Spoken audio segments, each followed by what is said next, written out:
En la tarde del 23 de marzo del año de 1994, iba yo manejando de mi trabajo a mi casa y de repente en el radio se empezaron a escuchar boletines muy alarmantes de que algo había sucedido en Tijuana, algo terrible. Al principio había mucha confusión, no sabía bien qué estaba pasando. Se mencionaba que le habían disparado a alguien, pero no se sabía exactamente qué, no lo decían claramente. Y a los pocos minutos ya nos dimos cuenta de que le habían disparado a Luis Donaldo Colosio, que estaba herido, pero no pensábamos que a lo mejor nada más había sido un disparo, que a lo mejor nada más estaba, que no era algo de gravedad. Era lo que nuestra mente nos quería que hiciéramos que pensáramos. No, sin embargo, poco tiempo después, cuando dijeron que había sido un disparo en la cabeza y que otro disparo en el abdomen, empezamos a decir, a ver que las posibilidades eran cada vez más grandes de que no tuviera un buen desenlace esto. Y así fue. Alrededor de, creo que una hora o 45 minutos después, se declaró muerto oficialmente Luis Donaldo Colosio. Eh, Quiero mencionar que en ese momento la gente no nos creíamos lo que estaba sucediendo, no, el país no estaba preparado para una noticia de este tipo. Ahora, 20 años después, quiero preparar, bueno, he preparado este documental con mucha información que he recopilado durante muchos años que quiero compartir con ustedes.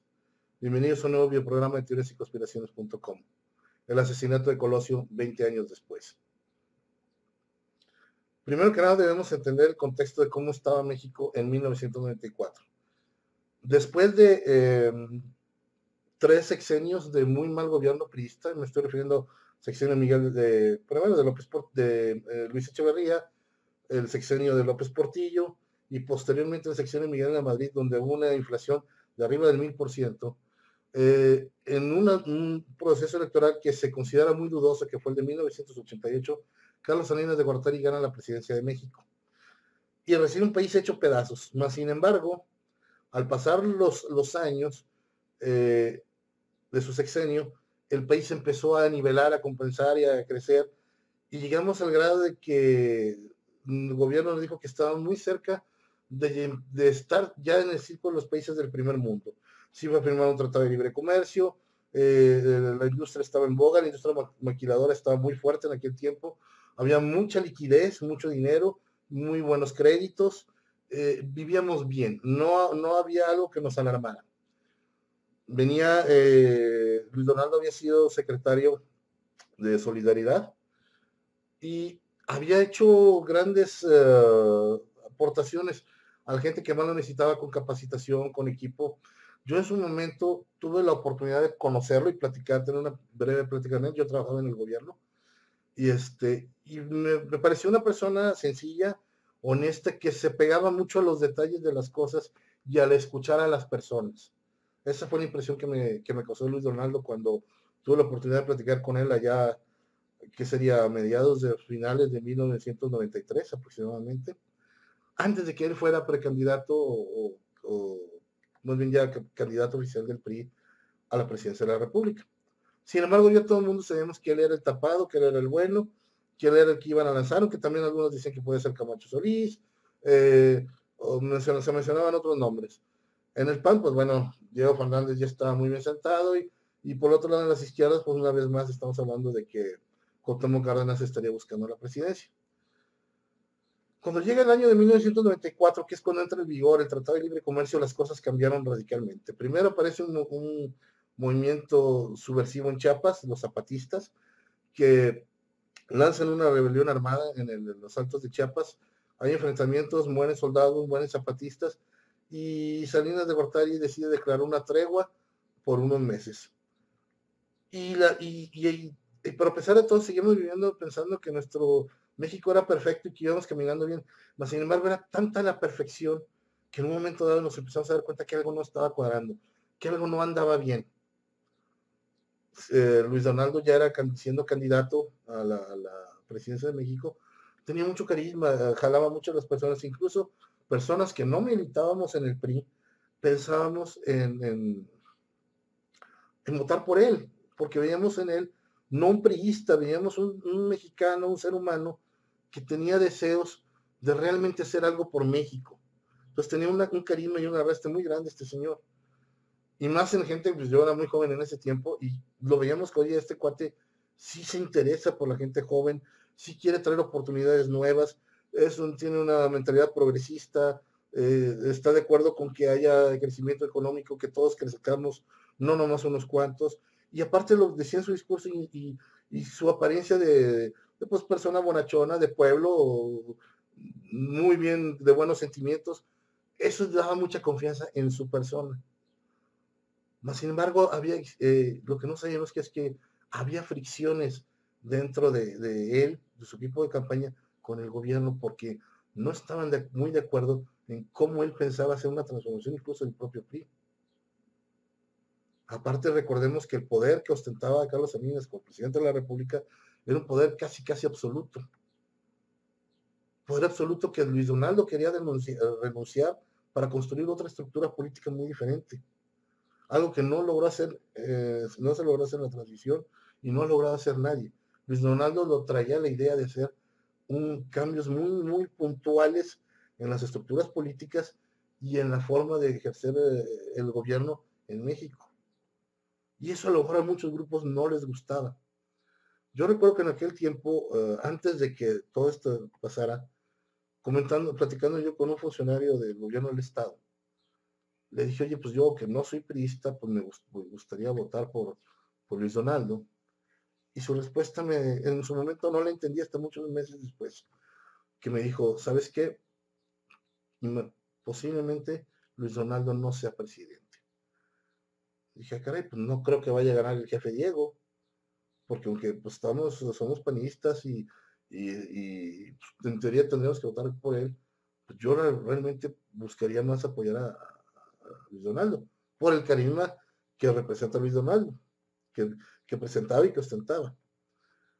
Luego viene ese famoso discurso del 6 de marzo del año de 1994, en el cual en el que hace Luis Donaldo habla como algo muy similar al Sermón de la Montaña que dijo Jesucristo, y habla de cómo ve la miseria y la injusticia que hay en México y él se compromete en ese momento a cambiarla.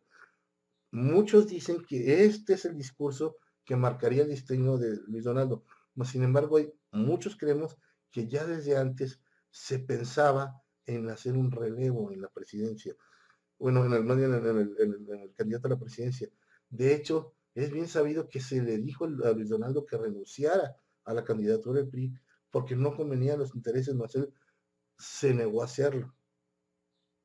Entonces se trama todo un complot dentro de las estructuras más altas del gobierno de este país para cambiar a este candidato y poner un candidato a modo.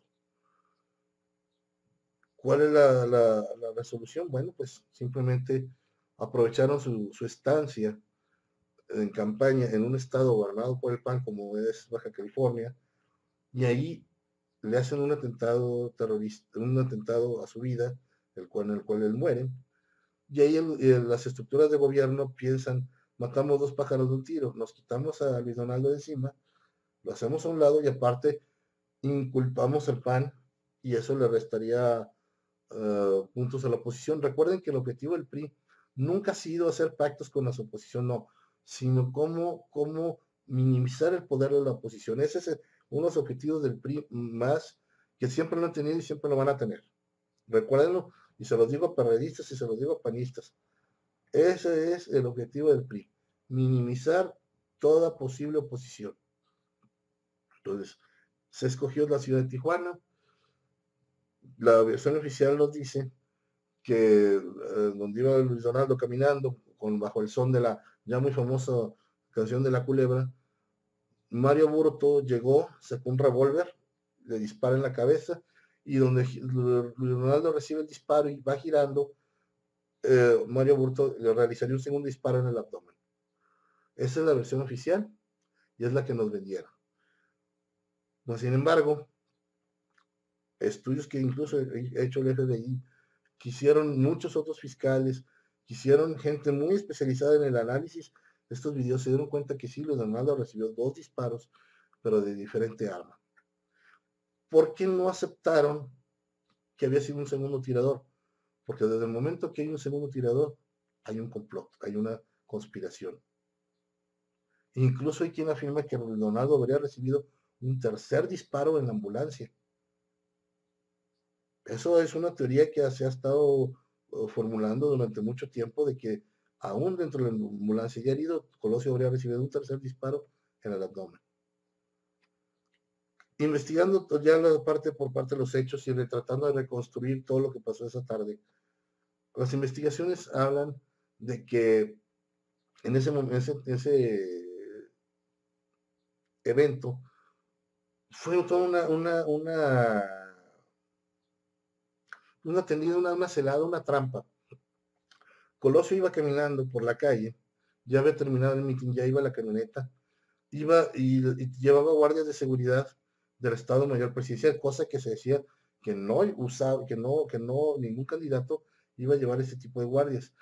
Todos los guardias que eran del Estado Mayor Presidencial que iban cuestionando a Colosio eran egresados del Colegio de las Américas, es decir, de un colegio o una escuela donde se entrenan militares en los Estados Unidos. Eran de fuerzas especiales. La persona que disparó, que supone que es Mario Aburto, era una persona de fuerzas especiales. Todos ellos físicamente se parecían entre sí, por eso la teoría de que había 4 o 5 Marios Aburtos.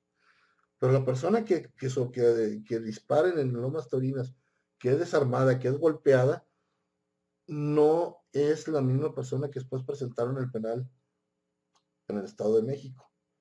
Es decir, que hicieron un cambio.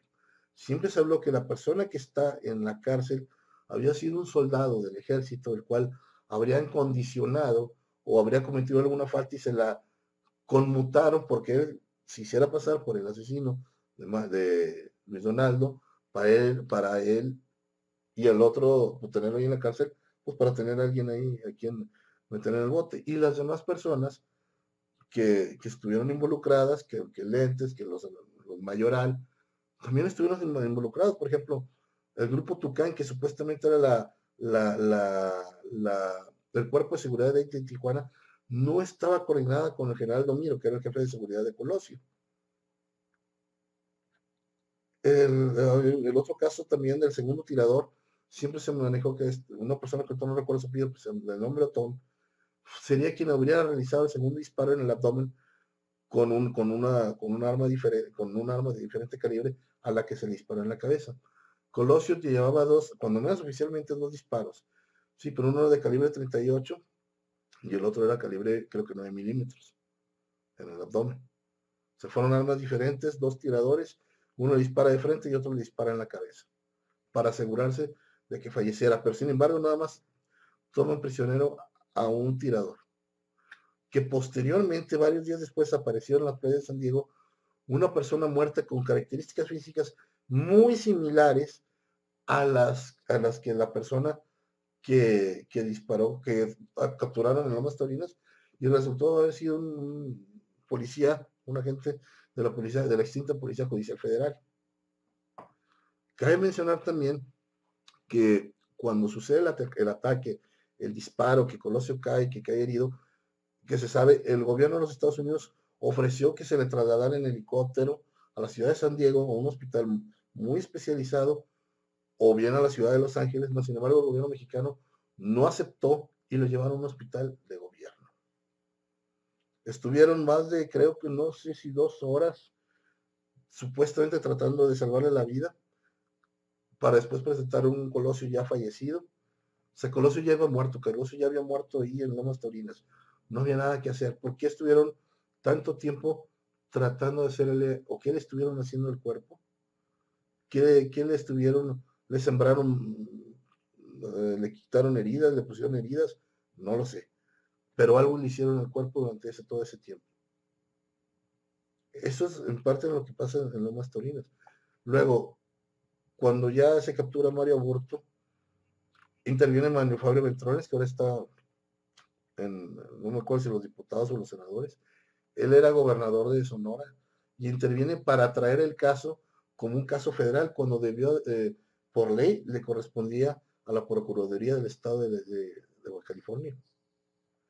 Y no olvidemos ese que siempre se ha desmentido, pero siempre se ha sabido que es verdad, de ese sexto pasajero misterioso que viajó en el avión de la Procuraduría General de la República con el supuesto Mario Burto, con el supuesto, con Mario Fabio, y un grupo de personas, pero un sexto pasajero que nunca se dijo quién era, nunca se reveló su identidad, pero se sabía que era un alto muy, bueno, un mando alto muy poderoso de las estructuras de gobierno en aquel tiempo. Está la investigación también de que al suceder estos eventos en San Diego, se interceptaron señales de radio de Tijuana a Los Pinos que decían misión cumplida, misión cumplida. Todo esto se supo, se documentó y se dijo en su momento. Si alguien se acercó mucho a tratar de descubrir esta verdad, fue Pablo Chapavezanilla, que después se le sufrió un accidente y luego cometió un error con lo de la famosa PAC, algo muy parecido al caso de Florence Cassés. No más que acá sembraron supuestamente la calavera de un tal diputado Muñoz Rocha, acusado de haber asesinado, a mandar a matar a, a José Francisco Ruiz Massieu. ¿Cómo quedan los cuadros parados cuando esto sucede? Bueno, ya la lucha por el poder dentro del PRI, por la sucesión, porque ya la muerte de Colosio es en marzo y las elecciones son en julio, y empieza una lucha intestinal muy fuerte por el poder. Francisco Ruiz Massieu, hermano de Mario Ruiz Massieu, que en aquel tiempo creo que era el Procurador General de la República, es el secretario del PRI y es uno de los que empiezan a mover, a hacer indagaciones de qué había sucedido y sin embargo, meses después es ejecutado al salir de un restaurante. Es muerto y su hermano, Mario, tiempo después es detenido en los Estados Unidos y supuestamente se suicidó. Pues todo el mundo sabemos que en realidad está en el programa de protección de testigos, ya que el cuerpo nunca se vio, supuestamente se había incinerado y la esposa de Mario Ruiz Massieu ya nunca regresó a México, ni sus hijos. Volviendo al tema de Colosio, todas las personas que estuvieron involucradas en la investigación de lo que había sucedido, o muchas que estuvieron ahí cercanos investigando, sobre todo mucha gente de la Procuraduría General del Estado de Baja California, murieron.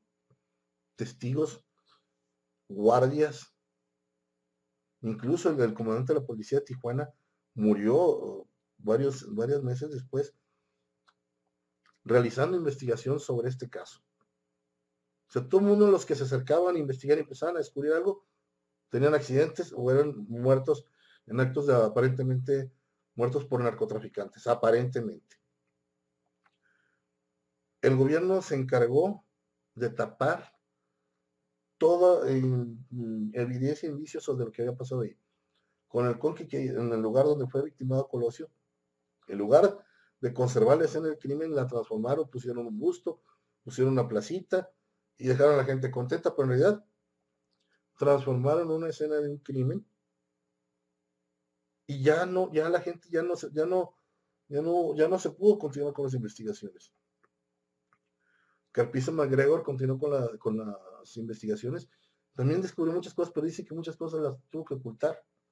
Y al final salieron con la versión que todos conocemos, de que Mario Burto fue un tirador solitario que le disparó en la cabeza a Colosio y nada más. Por otro lado, ¿qué tantas cosas se ocultaron? Porque incluso desde que estaba la campaña de Colosio, se trató de guardar muy bien el secreto de la enfermedad de la señora Diana Laura, la cual falleció meses después de la muerte de Colosio.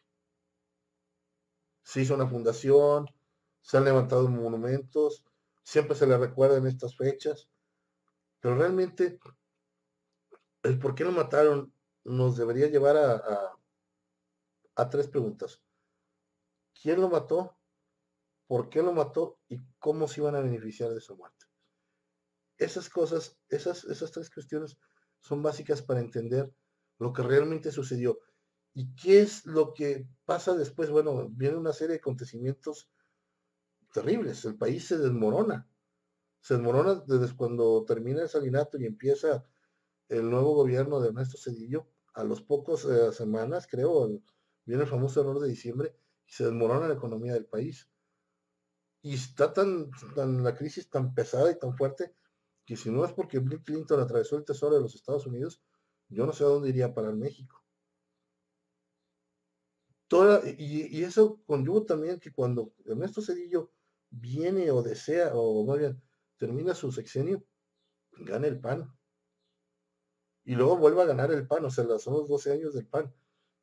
Que dicen, no, que es la transición, son 12 años que no se hizo nada, que no se pudo hacer nada, es que no los dejaron hacer lo que realmente se tenían que hacer. Fueron obstaculizados, pero todo es porque en el fondo mucha gente no quería que hubiera una transición en México. De hecho, nunca ha habido. Ya hubo una oportunidad y para que vuelva a haber otra, yo creo que se va a tardar un buen tiempo. Después de haber visto los eventos del PRI de su aniversario hace poco, veo yo difícil que este PRI suelte algo. Al contrario, yo creo que cada vez están, como les dije hace tiempo, hace unos momentos, tratando de acaparar más y más cosas.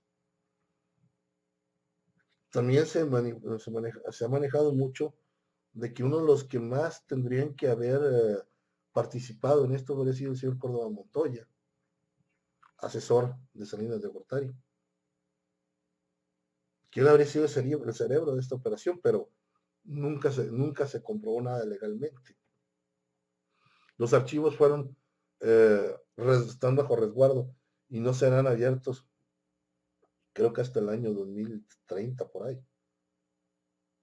El caso Colosio se cierra con la afirmación de que Mario Burto fue un asesino solitario, igual que con Kennedy. Que Lee Harvey Oswald fue un asesino solitario y no se manejan, pero la posible conspiración detrás de estos crímenes no se analizan. Todas las personas, como ya les dije, que estuvieron involucradas al principio en las investigaciones, policías, periodistas, eh, agentes del Ministerio Público, fueron muertas, fueron asesinadas o sufrieron accidentes muy terribles. Diana Laura dijo que ella iba a decir algo y que iba a hacer alguna declaración, nunca la hizo. Lo único que sí es que en el velorio corrió a Camacho Solís, lo corrió del velorio, el velorio de Colosio. Pero Camacho Solís no tuvo nada que ver en la muerte de Luis Donaldo. Ni Camacho, ni el PAN, ni el PRD, ninguna fuerza política ajena al PRI tuvo que ver con este asesinato. Con ese asesinato que nos llevó de un mundo de sueño en el que nos tenían a una realidad muy oscura, muy terrible de lo que estaba sucediendo. Y fue cuando empezamos a ver hasta dónde era capaz de llegar un gobierno por seguir controlando el poder. Esa es una de las enseñanzas que nos deja esto. México ha crecido, ha cambiado mucho en los últimos 20 años, pero si Luis Donaldo hubiera sido presidente sería otra nuestra historia. Definitivamente. Definitivamente. Tal vez después si hubiera ganado el PRI o de otra del PAN o el PRD y hubiera sido una transición ahora sí más clara, posiblemente. Pero pues es muy difícil eh, especular sobre lo que hubiera, porque no, son suposiciones o especulaciones de algo que pudo haber pasado. Lo que sí sabemos es que en el caso Colosio hubo muchos factores involucrados. Oficiales del Estado Mayor Presidencial, todos ellos entrenados como comandos en los Estados Unidos. El grupo Tucán no actuó como debió haber actuado en la seguridad. La seguridad del evento le correspondía a la ciudad de Tijuana y no, como era de gobierno panista, no los dejaron participar. Los funcionarios que se educaron del gobierno de Baja California a la investigación fueron muertos. El país se sumió en una de las crisis económicas más terribles que haya tenido jamás. Y al final, con quien el PRI ganó las elecciones, con Ernesto Zedillo. Que si bien no fue un presidente a modo, los intereses del salinato, del bloque llamado neoliberal, sí permitió que el PRI siguiera gobernando y controlando muchas zonas del país. Ocasionó la muerte también de Francisco Ruiz Massieu y muchas otras personas que estuvieron involucradas en este caso. Esa es la enseñanza que nos deja, o es lo que, lo que vemos en este caso de Colosio, que si bien fue un asesinato terrible, podemos deducir de ahí que, bien, pues, este es el gobierno que hemos tenido. Yo soy Poncho, te agradezco que hayas visto este documental, este videoprograma. Si te gustó el video, dale like, suscríbete a nuestro canal, comparte tu video con tus amigos, agréganos a tus círculos de Google Plus, síguenos en Twitter, en el Facebook. Y yo soy Poncho y te invito a que abras tu mente y nos vemos en el próximo videoprograma. Muchas gracias.